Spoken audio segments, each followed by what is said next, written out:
El Señor esté con vosotros. Lectura del Santo Evangelio según San Juan.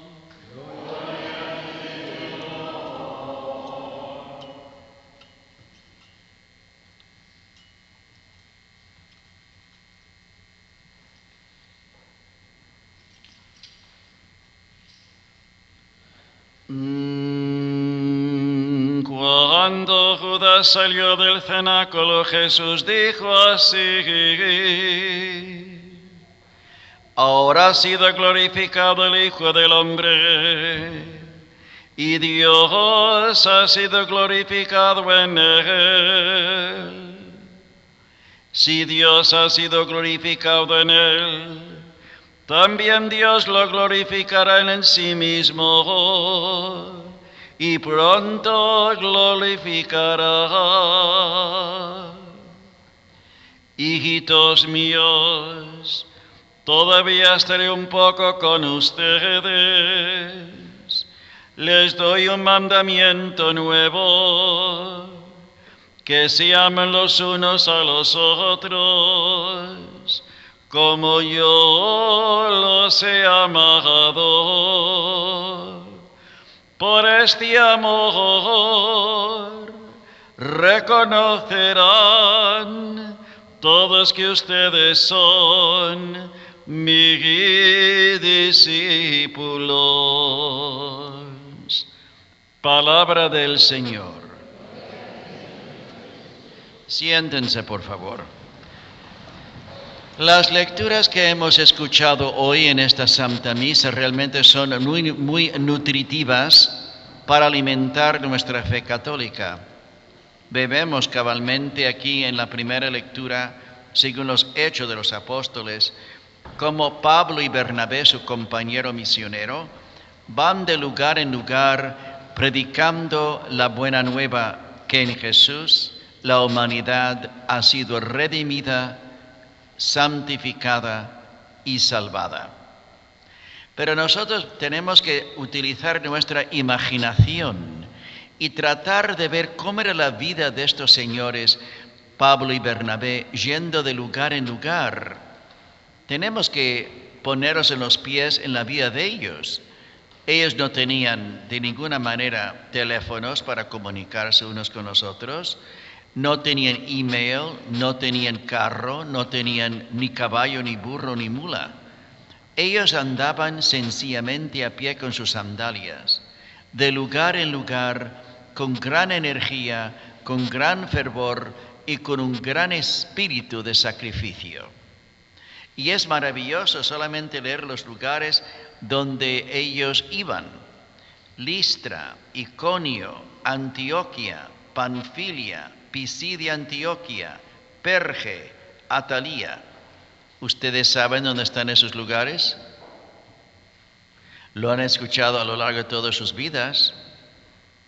¿Dónde existen estos lugares? Esos lugares existen hoy en día en lo que es la República de Turquía. En la época en que vivía San Pablo y Bernabé, naturalmente no existía una Turquía, porque los turcos, como ustedes saben muy bien de su historia, vienen de Asia Central, invadieron estas tierras a finales del siglo XI y derrotaron una gran batalla que se llama la Batalla de Manzikert en el año 1071, las fuerzas griegas católicas bizantinas. Y entonces ellos, los turcos, se plantaron en este lugar que antes se llamaba Asia Menor. Y después que estos turcos llegaron de otras tribus, también de la misma rama de los turcos, pero diferentes tribus, como digo, asentándose ahí hasta llegó, fin al cabo, los otomanes, bajo la dirección del gran califa, o más bien del gran sultán, que se llama Osman. Y este Osman era un gran luchador, un gran guerrero, y él logró con sus fuerzas otomanes a derrotar por completo, paulatinamente, las fuerzas griegas bizantinas, hasta uno de sus descendientes, Fatih Yamanel Mehmed II conquistó Constantinopla en el año 1453 y ella implantó la ley islámica y también la fuerza y el poderío turco sobre todas estas tierras que antes se llamaban Asia Menor.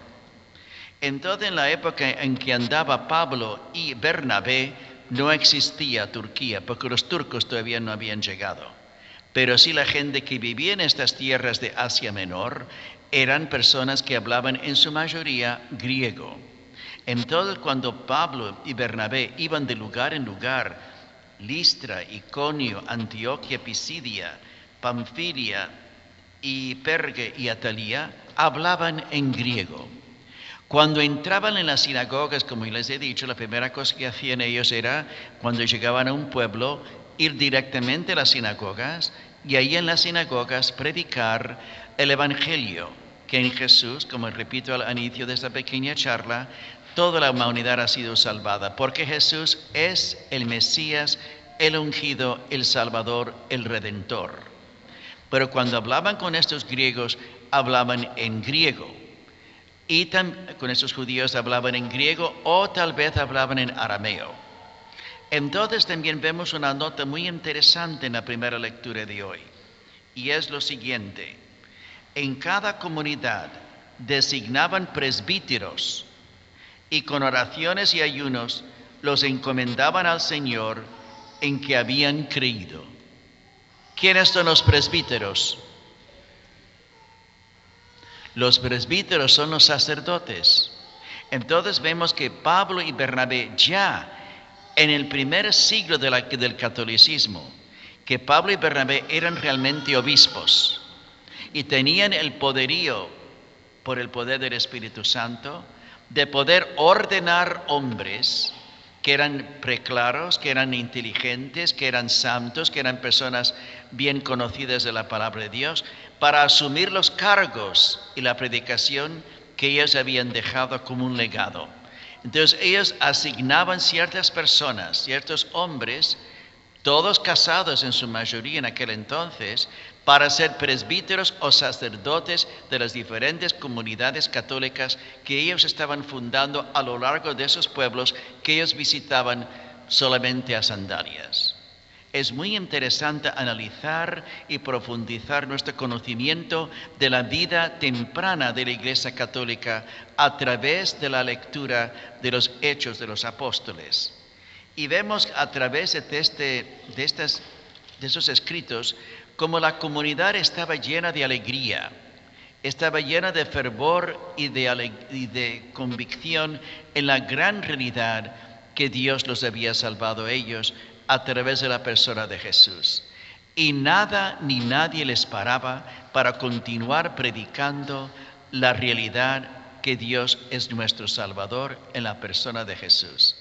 Porque después que Pablo y Bernabé se alejaban de estos pueblos y habían dejado comunidades católicas, a la cual los presbíteros nutrían con la palabra de Dios y también con la Santa Misa, los mismos feligreses de estas comunidades, ellos mismos testimoniaban la palabra de Dios con sus vecinos, con sus familiares, con sus allegados, con sus trabajadores, y así es como la Iglesia Católica fue propagándose por el mundo entero en esa época. Y Jesús quiere lo mismo de nosotros, porque hoy en día no existe ningún Pablo, ningún Bernabé, ningún San Pedro, ningún apóstol, ningún Santo Tomás. Existimos nosotros. Nosotros ahora somos los sellados y ungidos por el poder del Espíritu Santo de testimoniar nuestra fe, como lo hicieron las primeras comunidades católicas de las cuales hemos leído aquí en los Hechos de los Apóstoles. Esa es la tarea nuestra. La Iglesia Católica va a crecer realmente hoy en día a través del testimonio de ustedes, los laicos comprometidos en la palabra de Jesús.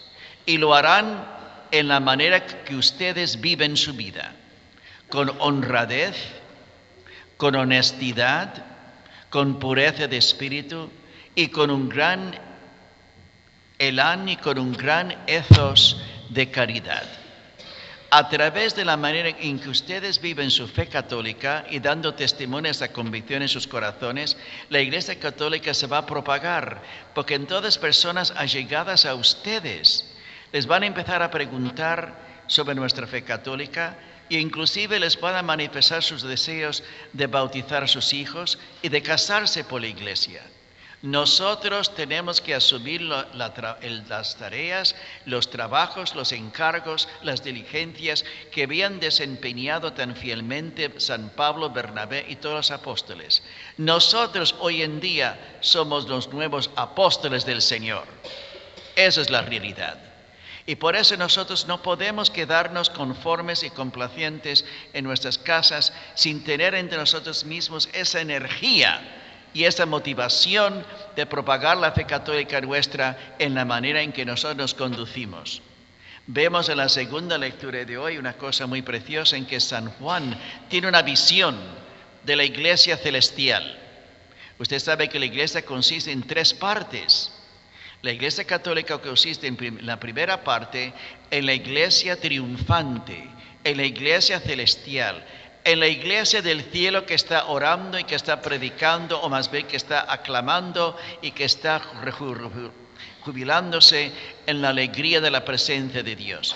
La iglesia triunfal, la iglesia celestial, las personas que ya han alcanzado la vida eterna. Otra parte de la iglesia católica somos nosotros, la iglesia peregrina. Nosotros que seguimos luchando para cumplir la voluntad de Dios en nuestra vida, con todos los desafíos, con todas las dificultades, con todas las tentaciones que tenemos que enfrentar. Somos nosotros la iglesia peregrina, la iglesia misionera, que a través de nosotros otros conocerán al Señor. Y después tenemos la iglesia que sufre, la iglesia que está purgando sus pecados y sus faltas en el purgatorio. Por eso, amados hermanos, tenemos que darnos cuenta que somos una gran familia, una gran comunidad, que va mucho más allá de estas tierras, que va hacia el cielo en la iglesia triunfante y que va hacia la iglesia que sufre en el purgatorio. Por eso es tan importante y tan necesario que nosotros celebremos misa por los difuntos. Porque en esas misas de los difuntos estamos recordando a nuestros seres queridos y orando por ellos en esa iglesia que sufre por purificarse y purgarse de los pecados que había cometido aquí en esta tierra. No todos nosotros vamos a ir al cielo directamente. Esa es otra idea sumamente equivocada en la cabeza de muchas gentes, que dicen, yo soy persona buena, yo no he matado a ninguno. Es la primera cosa que dice todo el mundo, yo soy bueno, yo no he matado a nadie. Pero no nos damos cuenta que tal vez en otras formas hemos sido malos y pecadores. A veces nosotros no hemos sido muy honestos. A veces nosotros no hemos sido muy caritativos. A veces nosotros hemos sido embusteros, otra vez ávaros, otra vez envidiosos, o peleoneros, o ladrones, o lo demás. Entonces nosotros tal vez no nos damos cuenta que al morir, si nosotros no estamos en un estado de completa pureza frente a Dios, no iremos directamente al cielo, iremos realmente al purgatorio. Por eso es necesario, con el poco o el mucho tiempo que Dios nos da aquí en esta tierra, siendo parte de esta iglesia peregrina, esa iglesia misionera a la cual todos nosotros pertenecemos, tenemos que obrar ahora. Y tenemos que cumplir lo que Jesús dice en el Evangelio de hoy, que nos amemos unos a los otros como Él nos ha amado. Eso es un gran desafío, porque la manera en que Jesús nos ha amado a nosotros ha sido de una manera extrema. Él nos ha amado hasta morir en la Santa Cruz por nuestra salvación y redención. Él nos ha amado hasta la muerte. Tenemos que preguntarnos, ¿nosotros estamos dispuestos de amarnos y ayudarnos con un gran espíritu, con ese mismo espíritu de sacrificio que tuvo Jesús para con nosotros? Ese es el desafío que nos plantea nuestro Señor en nuestra vida. Tenemos que amar a la manera en que amó Jesús, o sea, estando dispuestos todos, sin excepción, de sacrificarnos en servicio de los demás. Mientras más actos de caridad hacemos nosotros, mientras más misericordia derramamos nosotros para con los demás, más bendiciones de Dios estamos recibiendo del Señor y más pronto iremos nosotros a la iglesia celestial en el momento de nuestra muerte. Porque la primera cosa que nos va a preguntar Jesús, como ya he dicho en otras ocasiones, cuando nosotros somos llamados al Señor para enfrentarnos el momento de nuestra muerte, la pregunta que nos hará a nosotros es si nosotros hemos servido a los demás con una actitud de sacrificio y de misericordia. El Señor Jesús no nos va a preguntar cuántos rosarios rezamos, aunque es importante rezar el rosario. No nos va a preguntar tampoco a cuántas misas fuimos, aunque es indispensable que vayamos a la misa. Nos va a preguntar si nosotros realmente estuvimos al servicio de los demás en una vida de caridad, de compasión y de misericordia. Esa es la pregunta que nos va a plantear el Señor. Y si nosotros le decimos al Señor, yo no tuve tiempo porque tenía que trabajar, no tuve tiempo porque tenía que veranear en mi país, no tuve tiempo porque me gustaba ir a las fiestas, no tuve tiempo porque no quería. Entonces el Señor realmente, tristemente, nos va a castigar. Y por eso no vamos a alcanzar esa iglesia celestial a la cual todos nosotros hemos sido llamados a participar en ella. Por eso, amados hermanos, tomemos muy en cuenta las palabras de Jesús y las palabras de la primera y segunda lectura de hoy. Tenemos que pedirle al Señor constantemente que nos levante a nosotros de la vagancia que muchas veces tenemos nosotros, que nos motive a nosotros a trabajar, a esforzarnos, porque para el cristiano no hay vacaciones. Las vacaciones vamos a tener eternamente participando y formando parte de la iglesia celestial cuya visión San Juan vio en la segunda lectura de hoy. Mientras nosotros estamos peregrinando aquí en esta tierra, no hay vacaciones para no hacer actos de caridad. Y ustedes saben mejor que yo que tenemos tantas oportunidades para hacer actos de caridad y misericordia todos los días, aunque sea 2 o 3. Vemos cuántas personas en la calle 86, nada más, 4 cuadras de aquí, están con sus cartoncillos ahí pidiendo limosna. Yo hablo con algunas de esas personas, en verdad son jóvenes, y les pregunto por qué están en esas condiciones. La mayoría de ellos están en esas condiciones por problemas mentales. Muchos de ellos tienen problemas de esquizofrenia o paranoia, lo que sea. Pues nosotros no podemos despreciarlos a ellos. Lastimosamente están con una condición mental tristísima. No pueden defenderse por sí mismos. Entonces, por esas personas tenemos que tener un poco de compasión para ellos y no juzgarlos diciendo, esos son drogadictos o borrachos, yo no voy a ayudar a esta gente. ¿Quiénes somos nosotros para juzgar a los demás?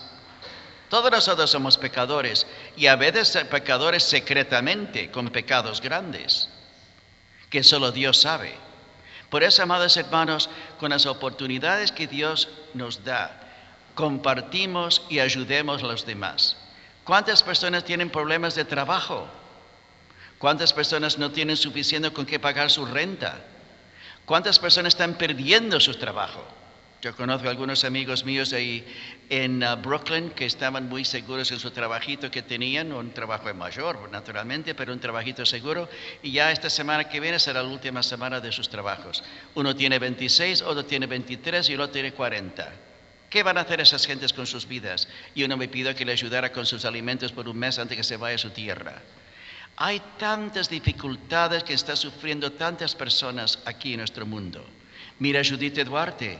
Tengo que yo felicitarle a todos ustedes realmente, porque así han manifestado ustedes una gran actitud de comunidad, una gran actitud comunitaria de ayuda a una persona tan afligida, tan abandonada en términos económicos y tan tristemente enferma. Pero ustedes han sido maravillosos visitándola a ella casi todos los días. Cuando fui a visitarla el día lunes, ella me decía, yo nunca estoy sola. Nunca estoy sola, solzinha, como dice ella en portugués, porque ustedes han sido tan generosos con su tiempo y con su dinero, con sus bienes, para compartir con ella. Una pobre señora, sin hablar mal de nadie naturalmente, que no tiene ni un centavo, que no tiene ni un documento, que está totalmente desahuciada. Y sin embargo, ustedes por su cariño, por su interés, por su caridad, por su sentido de servicio han ayudado a ella enormemente. Ahora está en un lugar muy bueno, gracias a Dios, cerca de nuestro Manhattan para poder visitarla a ella. Pero ejemplos como esto tenemos que hacer constantemente, no solamente una vez en cuando con la Judith Duarte. Hay muchas Judith Duartes en nuestro mundo, en nuestras comunidades, en nuestras familias y en nuestros vecindarios.